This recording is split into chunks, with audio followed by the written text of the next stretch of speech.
Hey, it's Wednesday. My name is Mike. This is the Leadership Toolkit. As you know, it's your definitive leadership growth podcast. And we spend time talking with awesome leaders, entrepreneurs, business owners, people that have impact from all over industry, all different verticals, and all over the world. So it is no different today. I've got an absolutely phenomenal guest for us. I've got Kym Insana. She's a multi-million-dollar business owner. She's a digital marketing expert. She's the founder of Always On Digital. It's a women-owned agency helping brands like the U.S. Air Force, Infomil, Johnston & Murphy. She lets them or helps them. She allows them. She helps them scale through impactful and awesome campaigns. She's a sought-after speaker. She is an amazing woman, and she is here to talk to us today about leadership and business ownership. Kym, thank you so much for joining me on the Leadership Toolkit today. Thanks for having me, Mike. I'm excited to be here. Absolutely. Well, if you would, I always like to start off, and if you would just share a little bit about you, your background, who you are, certainly background in business and leadership, if you'd like to, about your family and so forth. But let's dive right into Kym and hear everything that you have to share about leadership and business and entrepreneurship. I'm excited about this. So I am a boy mom. I have 4 boys that range from 8 years old all the way up to 19 years old.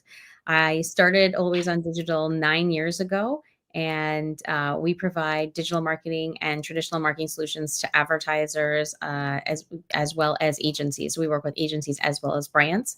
And our mission and kind of why I started and the idea behind being an entrepreneur was I was a mom that was struggling in my career, traveling. I had been in advertising for over 25 years at this point, and decided that I needed to switch and work-life balance. And I saw that there were other working mothers around me that needed that same change. And so I had hoped that by starting Always on Digital, I'd not only be able to help myself, but some of those around me. That's awesome. So I just find some irony in it. You're like, hey, I needed work-life balance and I needed to step away some. And so you started an agency called Always On. Yeah. Right. So not a name I'd recommend to other people. Okay. But the idea behind it was that moms are always working, and parents are always working in general, and people in general are always Absolutely. working. But for us in particular, we would work, go home, take care of the kids, maybe make dinner, put everybody to bed, and then get back online and continue to finish the tasks that needed to be done. So maybe we needed to leave early or whatever, to fill that gap, but we were always there to finish the job and always working. And so that's kind of part of the play on words for why we started Always on Digital. And so you said you've been doing that 9, almost 10 years now. And so tell me what it looked like, because you said you 4 boys ages 8 to 19. Do I have that right? Yeah. Okay. So you had probably a couple at the time that you were starting this, a couple of boys. Mm-hmm. And what did it look like? Can you think back to, you'd been doing, corporate advertising. You said you'd been doing that for 25 years. What was do you remember like the linchpin or the straw that broke the camel's back that you were just like, okay, I got to do this and I got to do this now? So my company moved down to the World Trade Center, and it made my commute a nice 2 hours each way. And I felt like once we moved downtown, I was always just struggling. I was struggling with business travel. I was in a situation where my company had been acquired and they merged teams. So it became like almost like a Hunger Games situation. There was a competitive situation, and being a mother was the disadvantage because I had young children at the time. So I had a 10-year-old, kids that were in early daycare. So they were, kind of small, and in, those situations, there's sick days after sick days or plays and things like that. And so there was probably the biggest breaking point for me was my husband and I used to drive in and then meet up somewhere in the city. And we were driving home and we recognized that we were not going to be able to do 2 pickups on time to get to both places, because the rest of the world wants daycare to end at 6 p.m. or 6:30, but your boss wants you there till 6. So like, how does that math work? And my husband got out of the car and had to get an Uber so that he could go to a separate direction than I could in order to get both, sets of kids on time. And I just thought, wow, this is so ridiculous that he's getting out of the car to take an Uber because we're in so much traffic and we're going to be late. And this is our life. And then we're going Right. to get those kids, bring them home, feed them dinner, put them to bed. And we spent really no quality time together. And I just thought, why did I have kids? Honestly, if I wasn't going to be there with them. And I don't judge people that want a career and work those hours and only get that time with their children, but it just was Sure. what was right for me, because I just felt disappointed in myself, in the way I was allocating my time, with work. And one of my kids would write in a journal in school and like all the pages. And this is when my oldest was young. He was probably like 4 in like pre-K. And it said, "Oh, mom goes to work in the city to make money. And my mom's traveling and my mom's here." It was never about like my mom. And even though we did these other things, he wasn't highlighting those things. He kept talking about work all the time. And Right. I just felt like, well, that's sad. That's not how I want to be viewed and looked at. And so that was really the breaking point for me, all those kind of little things coming together. Sure. Well, it's from the mouths of babes, right? Yeah. Sometimes you hear it and it's like, okay, message received. And I mean, we were talking a little bit beforehand and I can relate. Like, I remember that it's like you get up, go to daycare, go to work. I was, a single dad briefly, Yeah. with my oldest. And it was like, I remember saying to myself similarly, like, is this all there is? Hmm. Right. And so you end up, that's crazy that you end up, you're like, you'd said your husband's getting out of one car to take an Uber the other direction just to make it on time. So thinking back to that time, and once you made that decision, because I want to talk about the entrepreneurship part of it, because I think there are a lot of people out there, especially right now, that say, "Hey, I could do this. I could go start this business and so forth." But it's scary and Yeah. they don't know where to start, right? So could we lean into that for a minute and just ask, like, once you had made that decision, you guys talked about it, you said, "Okay, hey, I'm going to jump. I'm going to go do this thing." Were you prepared? That's the first question. I had no idea what I was doing. So I didn't go to business school. Okay. I went to our CEO at the time because he had invested in a lot of companies and I saw he helped them get started. So I actually went to him in December of 2015 and said, "Hey, listen, I see you help all these businesses get started. This is my idea. We're sunsetting this, the company that you bought. Like maybe I can kind of do what they did and take some people that don't fit here, that can't work from home, and yada, yada." So my preparation was just that idea. I threw it out there. He said, "Okay." They ended up telling me I had to stay for a while, which ended up being April when they laid me off during a massive layoff. And then they helped me get started. So I thought I was prepared because I had an idea and you Google business plan and stuff like that. The reality is I wasn't, which is okay because I think sometimes how we learn is just being immersed into it.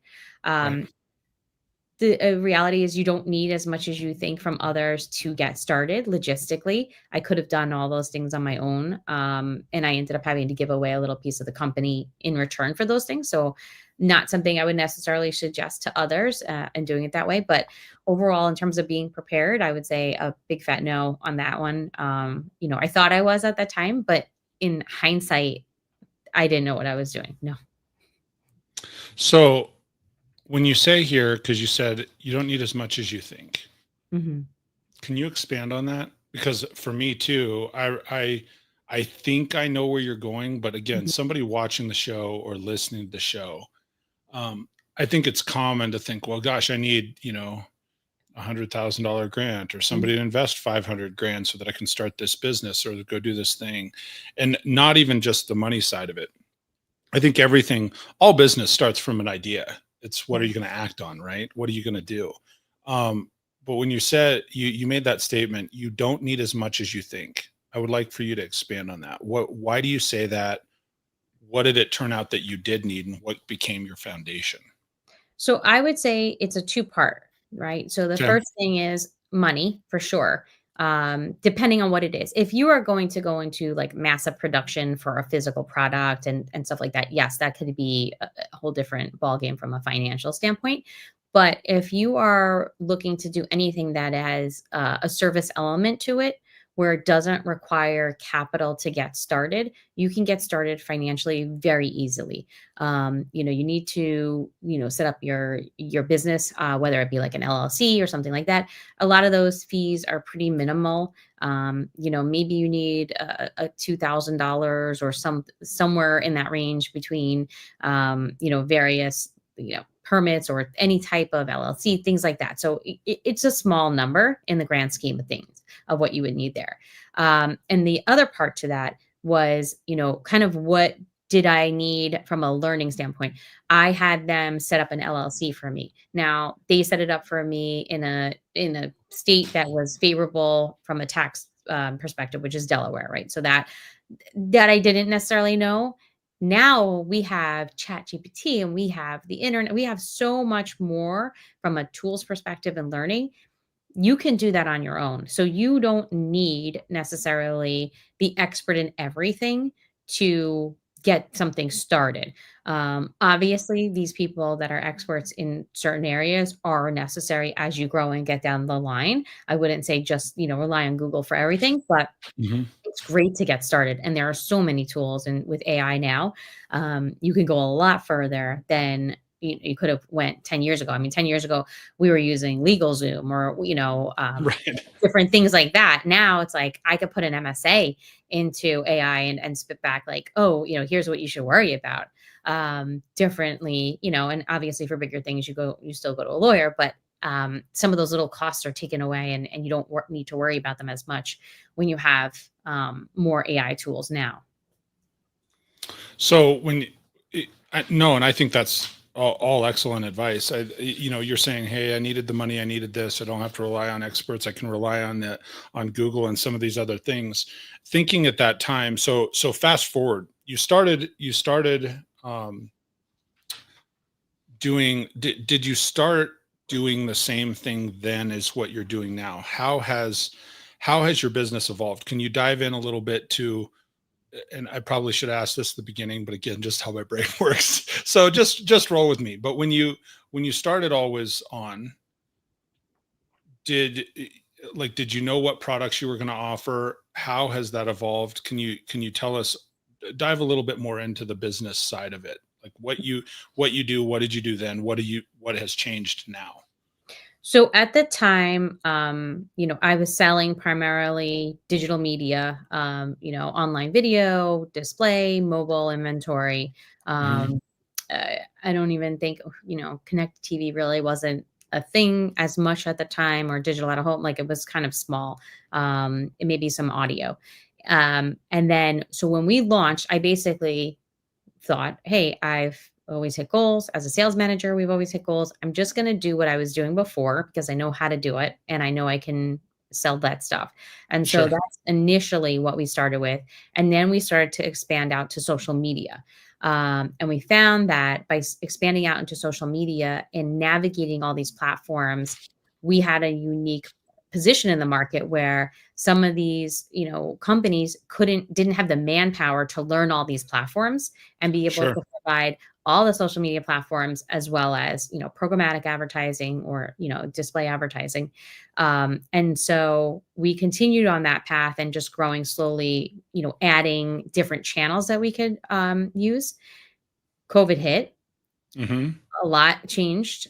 Then we decided let's go back to traditional media as well. And so we added traditional in 2020. And then in about 2021, we decided, oh, let's try to do search too. Just tried to look at the what we were offering compared to the market and how could we make ourselves not look like we have a direct competitor because we Gotcha. are smaller. We don't have the capital that these big companies have where we're hiring salespeople and taking VC money because I didn't want to do that. And so what could we do differently to differentiate ourselves that didn't necessarily cost money? And so that was the route we went. And so from 2015 or 2016 to what it looks like today, it's really just about having multiple channels to offer our advertisers to make it where you can't get all of these things in one place. You can get it with us. And that was the idea behind, any business, right? What could you do that they can't get somewhere else that makes it better, and makes them want to come to you? And so that's really where the evolution came from, like out of the need versus, with money. Sure. So, and that is unique. And we were talking a little bit beforehand because my background is automotive digital marketing, and it's so common to, and I want people to understand that too. So often you'll get like a paid Google expert, right? Oh, I got this person that they're Google certified and they're going to handle my digital advertising for Google. They'll go in and build campaigns and they'll buy clicks and, well, they'll buy keywords to get clicks and so on and so forth. Well, then separately, you have a company that is maybe a Facebook advertising expert. Yeah. Then you have one that's over the top, right? OTT media expert, or a streaming expert, or social media expert, but you have all these individual veins. And then in addition, if you're looking at, you said you went to traditional, so like radio and TV And outdoor. and outdoor, so billboard, right? And those sorts of things.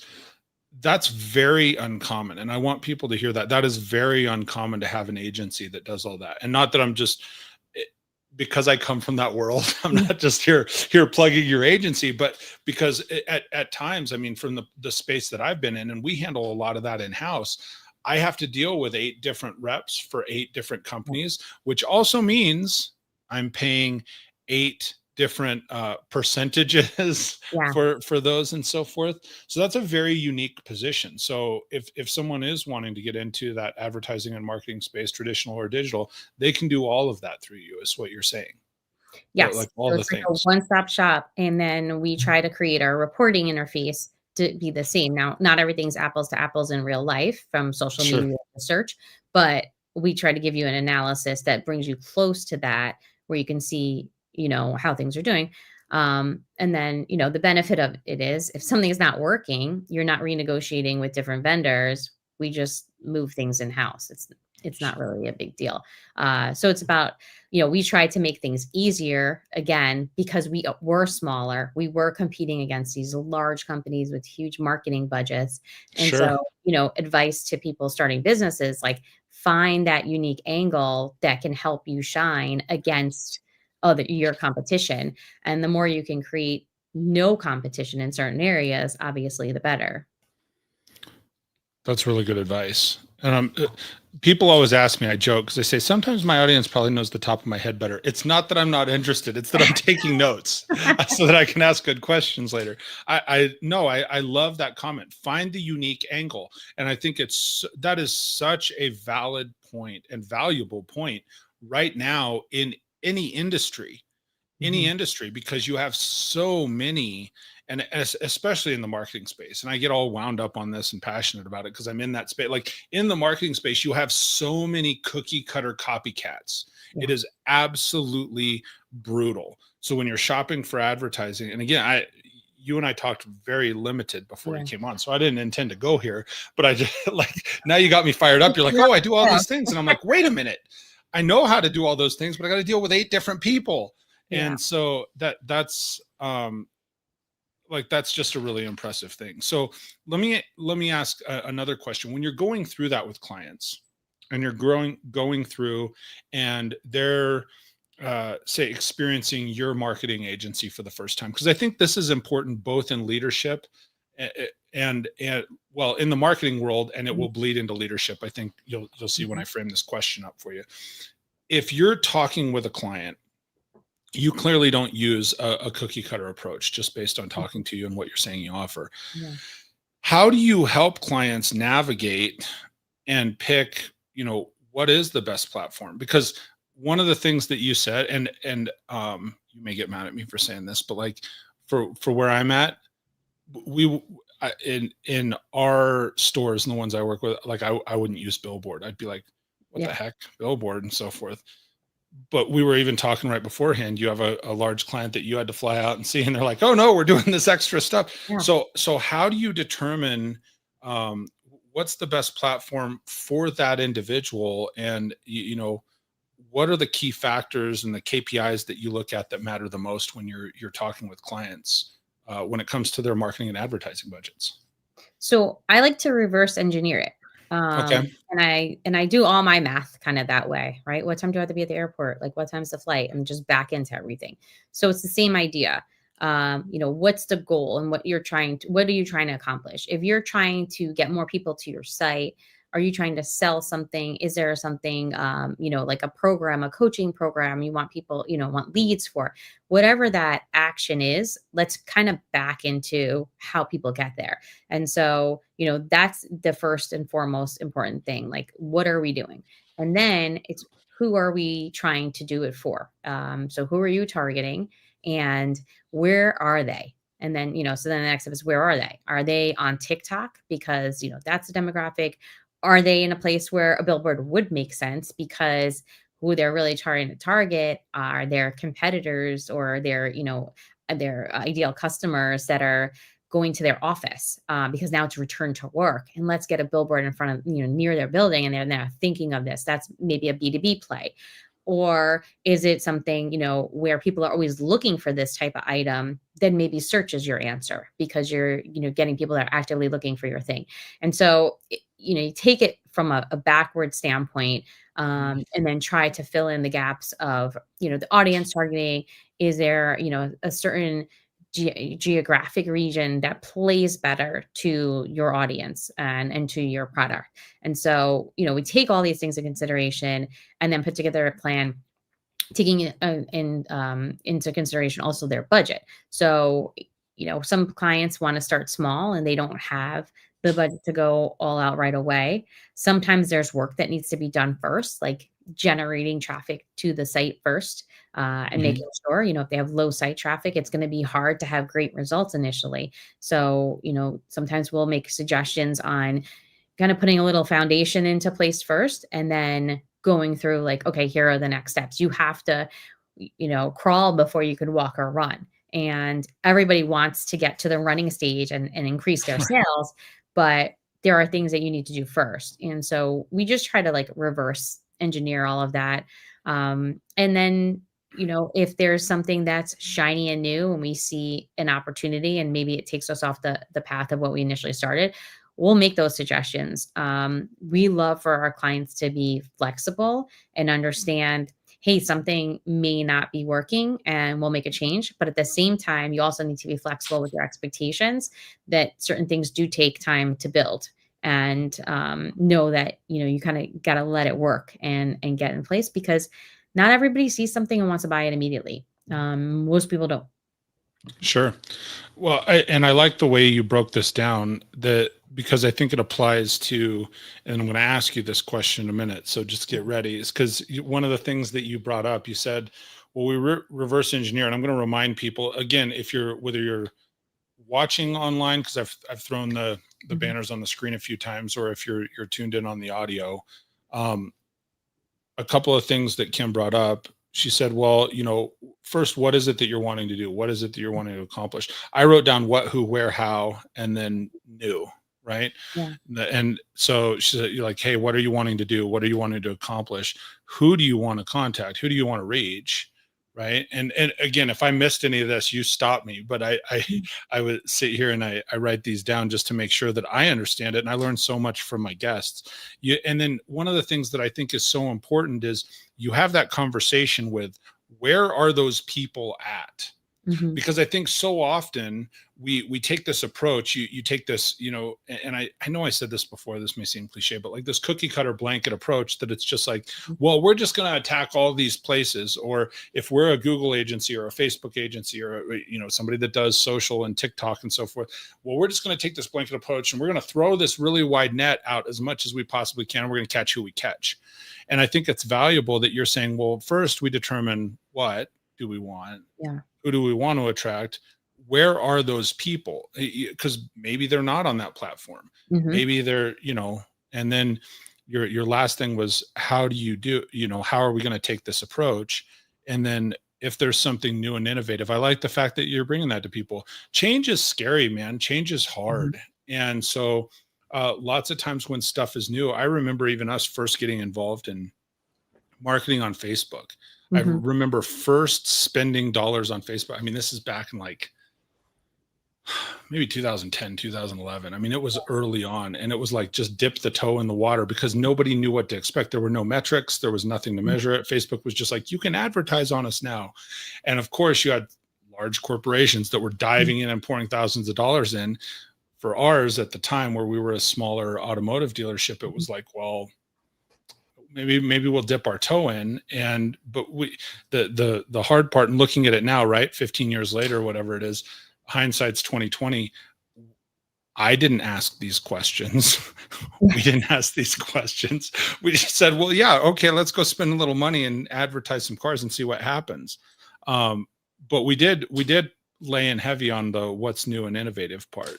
So I'm curious, how could you relate that, Kym, as you're, as far as leading your company? I know you said you had said, hey, we're not as large as some of these big Mhm. marketing corporations, but how do you apply those, like the what, who, where, how, and what's new? How do you apply that to leading your company on a daily, weekly, monthly basis?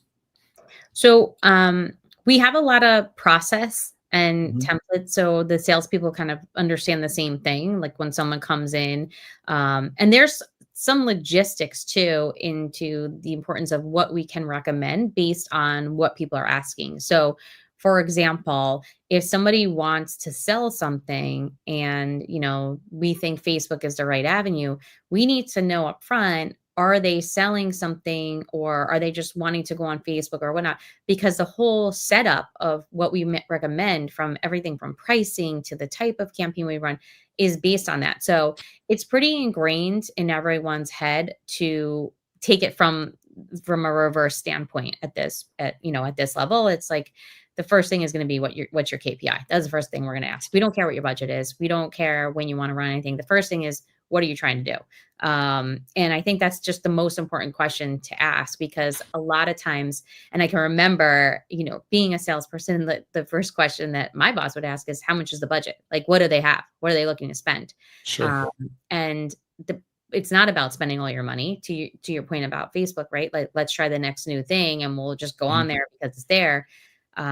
One day someone is going to ask what happened to that money and what was the return. And so it's just way easier to start with, what are you trying to do? And, what's going to be what are you going to measure our performance on? Let's just ask that first before we ask anything else. And so they're all basically, I don't want to use the word trained, but it's ingrained in everybody's head to use these process documents and start there.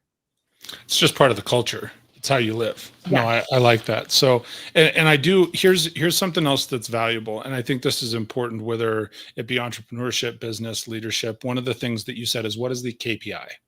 Like, Yeah. what is the key performance indicator? What is that thing that you are going after? And I think too often that gets lost, because and you might appreciate this. Back in the day, it used to be, okay, well, we're going to spend $500 or we're going to spend $1,000 on Facebook. And we would have companies tell us this, well, because then you can get likes on your page. Yeah. Well, okay, if that's what you're going for, that's fine. And I remember this, I said it tongue in cheek at one point. I was really frustrated with the company we were using. And I remember looking across the table at the guy. I said, I can't take likes out of the ATM. Yeah. Yeah. Okay. So, Exactly. so I like, that's an important part of the conversation is, what are you trying to accomplish? Are you trying to create likes so that you can build audience so that then you have this group to advertise to? Are you trying to sell a product? Are you trying to drive them from this platform to your website to generate actual lead and Mhm. acquire, the information? I think, and I want people to pick up on the fact that you said that, because I think it's so valuable. A simple question like that is, when you're sitting down to have the conversation, what's the KPI? What is the thing that you're wanting to do? Do you find that when you ask that question, uh, when you're starting off with someone, that they have a tough time answering it sometimes? Some people do. And I would say it's usually companies that are either an agency that has a new client and they didn't ask that question, which Hmm. is extremely common. So maybe they didn't ask their client that question. And then it could be someone that's newer to advertising where they may not even understand what that goal is. So they like, and sometimes we find it with like smaller banks, let's say, that are looking to do, maybe car loans or mortgage loans. And we'll say, okay, what is the cost per action here? Are we looking at, a form? Is it a submitted application? Is it approved application? Like, what are those costs that are associated with it? And a lot of times they say, well, we don't know, or we know it's like this for search, but we don't know. And so that's even a we don't know is important because one, you could kind of go back with that later. If they say, hey, it's not hitting the goal, and you say, okay, well, the goal was we didn't know. So this is the number we're coming up with and we're seeing.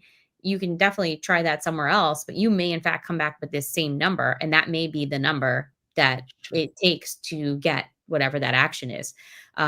Because not all platforms are equal, as you very Yes. much understand. Your goal and your KPI for each platform and each type of technology, whether it be outdoor, mobile, audio, it's all going to be different. And so that's also like part two is like the education of it and understanding. But there are so many times where people give us, I don't know. And, that's a little bit of an asterisk to put, with the campaign, because we want to make sure that then what are you measuring us on? What's going to be the thing that you're going to renew or cancel based on? It's a good question. So one thing before we get, we're 30 minutes in, and I know I've shared these several times, but I'm going to verbalize this, especially if someone's listening on the audio podcast. I just get into these conversations, and it's so good, like the stuff that you're sharing, and the conversation is so good.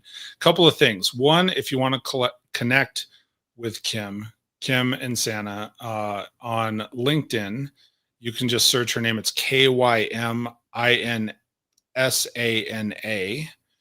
You can always check out also the company that she runs, Get Always On Digital. It's GETALWAYSON.com. So getalwayson.com, and you can go there for marketing consulting. There is another link I've put up a couple of times. If you want to register for her newsletter, you said that someone can register for the newsletter at getalwayson.com/let's talk.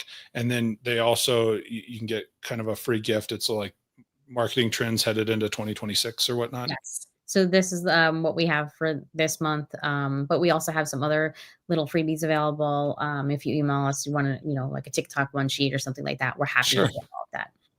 I will email you for all of them. Yeah. So, no, but again, if people want to connect, like, especially if you want to know more in the marketing side and how to maybe some questions to ask your agency, like that's something that's worth, looking into. Cause I think Kym shared some very good information and some questions and thoughts and so forth on talking about the advertising marketing side. I don't get into this too often, and I love it because like that's the world I live in a lot. So here's a question, and this is sort of an off the wall one because I'm curious how you guys do this. You said, when we're talking about KPIs, how do you measure outdoor and how do you measure audio, like traditional radio? So that's where we try to take other things into factor, right? So if we're running more than one channel, let's say, Mhm. we look at the performance of that channel, and then we try to see a lift in some type of analytics. Easy, ones, if you're looking at outdoor, was there more traffic to the site? With outdoor, you can also sometimes, I don't recommend it everywhere outdoor, depends on where it is, but like you can use a QR code or, direct people to like a certain page, like kind of like a let's talk or something that's, simple like that. But Sure. um, there's also technology too. So some of the technology that you can use maybe tracks users with like unique user IDs when they pass by a billboard, and then you're remarketing to them with mobile, like a mobile ad or something like that. So that's how we use that. But usually some type of third-party integration into it, and then just measuring against what else you're running. We've run into this, even though you didn't ask specifically. You spoke more about mobile and audio and outdoor, but like Mhm. for example, Amazon ends up being a walled garden for us. So we have an advertiser that's selling something on Amazon, and then we're running a campaign head to head. To be honest, a lot of times we lose to Amazon because people love Prime. They can return really easily. I'm an expert Hmm. at that. Sometimes it's easier than a store or a brand you Did you don't say know. you're an expert at that, I'm totally an returning? expert in returns. Like, I don't think the UPS guy likes me very much at the UPS store, but I digress from there. But so uh, when you're going head to head with Amazon, you're going to lose sometimes. So what we have to do is educate our clients in those cases. Like, okay, we ran this campaign, during this time frame. How had your Amazon campaign performed? Or how's your Amazon store performed during that time frame? Was it greater than the time frame before? Like, kind of do a Mm, comparison yeah, and help them kind of see it. So sometimes they don't see it on paper or in a report, but that you touch necessarily, but they feel the impact in their overall business. So did the business grow? Yes or no? While we did that. And those are just more probably simplistic, but there are so many different technologies that we can tack on to the other stuff sure. to, like, track and use. Well, and I'll share this with anyone, because one of the things is you're talking. I'm thinking about, oh, well, how would I answer my own question, right? Yeah.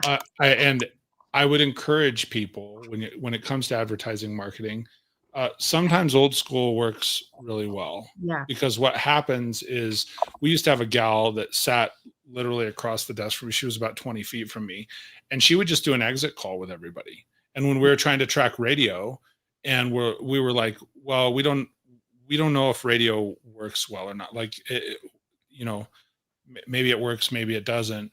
And so we literally, when someone would buy, she would just call them, have a conversation. Hey, thanks for purchasing. How did you hear about us? People Hmm. would tell us openly. And then we added the question of, have you heard one of our radio ads? And Hmm. it's yes or no. And okay, great. Which station? Thanks for taking my call. So it's a 2-minute phone call, but sometimes the old school stuff works, that it's like, now granted, on the inside of business, you have to be willing to dedicate somebody to do that. Okay, hey, you're going to make 100 phone calls this month on a 100 cars that sold. Or, and depending on the scale, right? If you have somebody that's, you're selling 5,000 widgets, maybe that's not ideal, but it's still worth, you could even do a test market and so forth. It's still worth having a conversation. To me, one of the best things in business and sales and marketing, and certainly in leadership, is just be willing to have a conversation with people, right? Yeah. And So people appreciate a conversation in a business that shows and cares. Like, if you feel more connected to a business from their customer service and the great customer service they have, you're more likely to spend with them. Just as you're more likely not to spend with them if you had a poor experience with them. But, for sure. sure. Well, and it's interesting. So I just brought up the cold calling thing. This question came in a couple of minutes ago, and I missed it in the side, but I want to pull it up here. It says, hey, I have a question. If perchance I'm cold calling for building connections for a business, how can I get people more interested in my business to get the work? So cold calling is interesting, and I had the we had like a sales conference, and we had a sales expert come in one year, and he was talking about how he had somebody that was making hundreds of cold calls. And but he was said, oh, they're not, I'm making all these cold calls. And when they dug into it, they weren't really cold calls. They were warm calls because there was some type of connection to it. And even though, it's a numbers game, cold calling for sure, I would try to find the piece of whether, whatever that possible connection is to someone, because just pure cold calling is tough. You're just out there, dialing numbers, but take the time, especially right now. There are so many people using AI tools to create, mass emails, and I'm on the other end of this. So I'm getting these emails on LinkedIn, and that are Mhm. just hitting me with this. They're literally the same message, trying to sell the same products, and I'm in a really bad algorithm in LinkedIn right now where I'm just getting the same stuff over and over. But like, I'm not even hearing or seeing the messages anymore. So, if you're trying to reach people cold, try to find some type of connection to make it warm, whatever you can. And then, quality over quantity. Sometimes you're in a place where you have to make a lot of cold calls, and I'm sorry if there's, some type of tracking there and you have to hit those numbers. But if you can focus on a way to make that a warm call instead, you're way better off. Also, do what someone else isn't doing. So if everybody's sending emails, pick up the phone. If people are calling, maybe mail something. We have more return to office now. Send something that's different. I was pitching 1-800-Flowers years ago, and I sent them flowers. I sent them their own flowers, and I got a That's call. I funny. got a meeting. So it takes way more time to do these things, but it makes a difference and it pays off in the long run if you can make something that's not as cold. Also, when you're reaching out to people, and if you're using LinkedIn, for example, remember where they're coming from. So, what is the value of your relationship with them? Is it you asking for something or are you giving them something? And I'm not talking about you giving them what you're selling, but it's like a friendship. Like, what's the value for them to connect with you? Right. And make it valuable for them. That's for their time. And so, those are some of the different things that I would do and that have worked for me in the past. Those are wonderful. And I'm gonna, if I can tack on two things. And I think everybody assumes when you say if I'm cold calling, we still have people walk into our business. Mm. So when you're saying cold calling, is it cold calling because you're calling all over the place and you're picking up the phone and calling, or is it a cold call in the sense of, hey, I got to walk in somewhere? So I would, if it is, truly phone calls or texts, that type of deal. Um, One thing I would add is make sure that you're honest and upfront. I think Mhm. so often people will call in under the guise of, like, you call in as if you're friends with the president and so forth. Mhm. Or Mhm. I've had people call in impersonating other companies, like they see who our website's hosted by and they go, oh, Yeah. hey, we work with this website company, and so I needed to talk to Mike real quick. And that's an immediate turnoff because I Yeah. know that they're not telling the truth. So I think whatever methodology, it's be honest. And I do think if you're talking about cold calling in the sense of, like, where if you can go to a business, anytime you can go somewhere and show up and take a little gift or something like that, like you were saying, Kym, or you said, hey, send traditional mail. Handwritten notes still work. Yeah. And that the crazy thing is that's a differentiator right now because Mhm. everybody is doing so much stuff. It's so valuable. So not to read too much into the question, Diego, but when you're saying cold calling, it kind of depends. Is it, what's the methodology like? Are you in a call center cold calling versus, hey, I'm building my own business? I think you're probably building your own business based on the way you framed it. So, Mm. um, so one other question, because I want to get to this one, Kym, and a couple reminders for everybody here. Again, check out Kym's website, check out her Always On Digital. It's getalwayson.com for marketing, consulting, resources. She's got her newsletter there. I mean, she said here on the podcast, like, you can reach out for all kinds of other things. If you have questions, she can get a question or two your way, and then at that point it becomes consulting. So um, the other thing is, certainly you can connect with her on LinkedIn, Kym Insana, Kyminsana. So make sure you check her out there. So I will have two questions because I'll ask for some final thoughts too. But what strategy, if I'm in a small business, let's say somebody like Diego who asked the question, I get the Mhm. sense he's a small business owner, and I want to quickly grow my audience to drive more sales.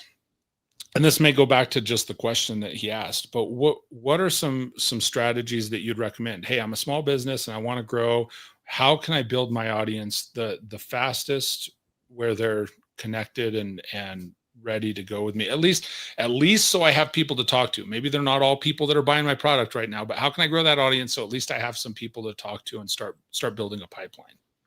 So, we started really with referrals. Referrals were the fastest way we've grown, and it's still something that helps us today. I would say we get a lot of referrals. The suggestion I would have is going back to that unique thing that you have. So for us, we were a woman-owned business. We went and got our woman-owned certification. We got our woman-owned small business certification, which opened the door for networking opportunities with other women-owned businesses, women-owned small businesses.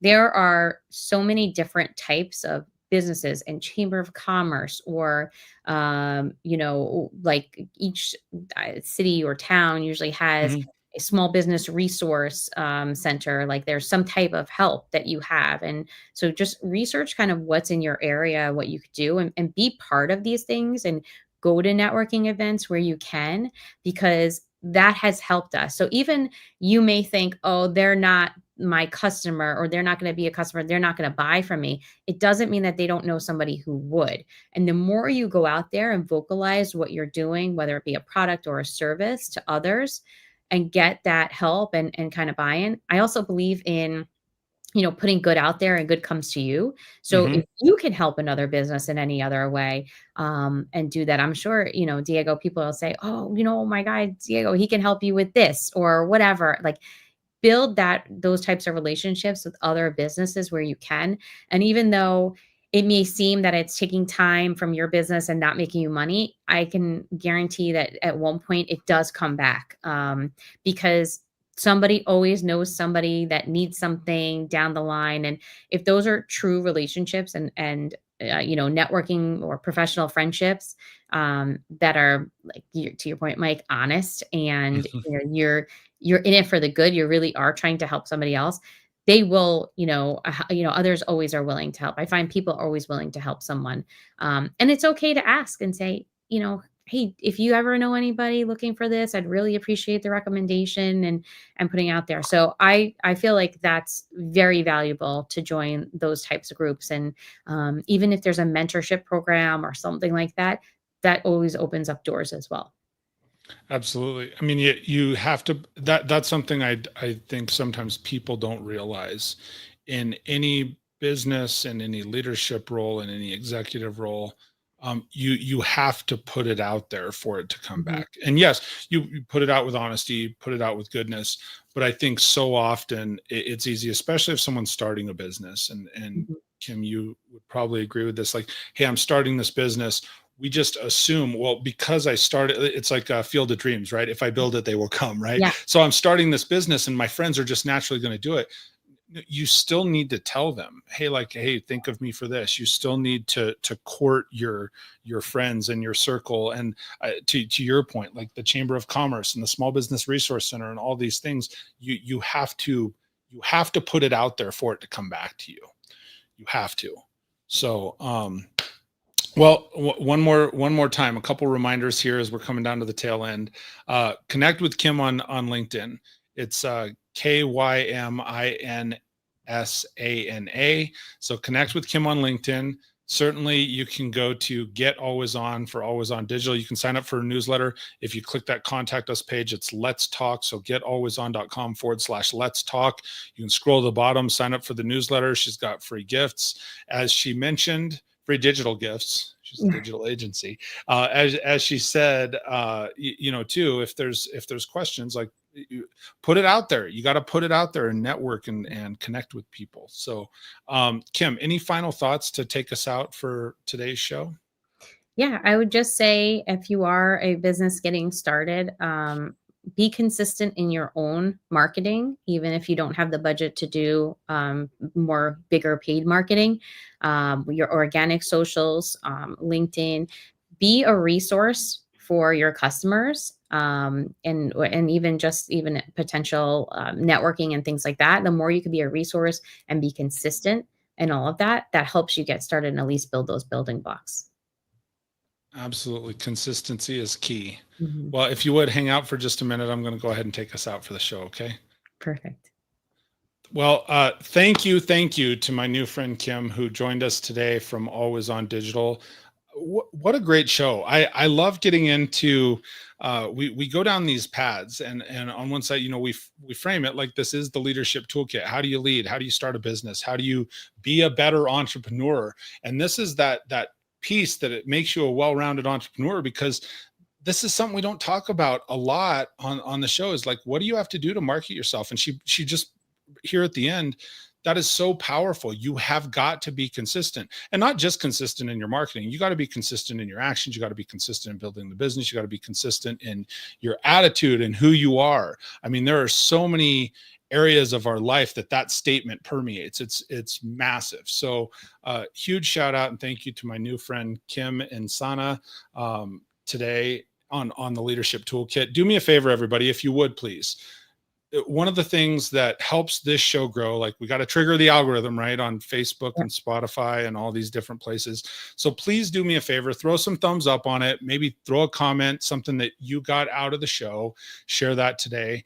And more than anything, like I want the show to grow. We want the podcast to get out there so that people can hear voices and they learn successes and they learn strategies.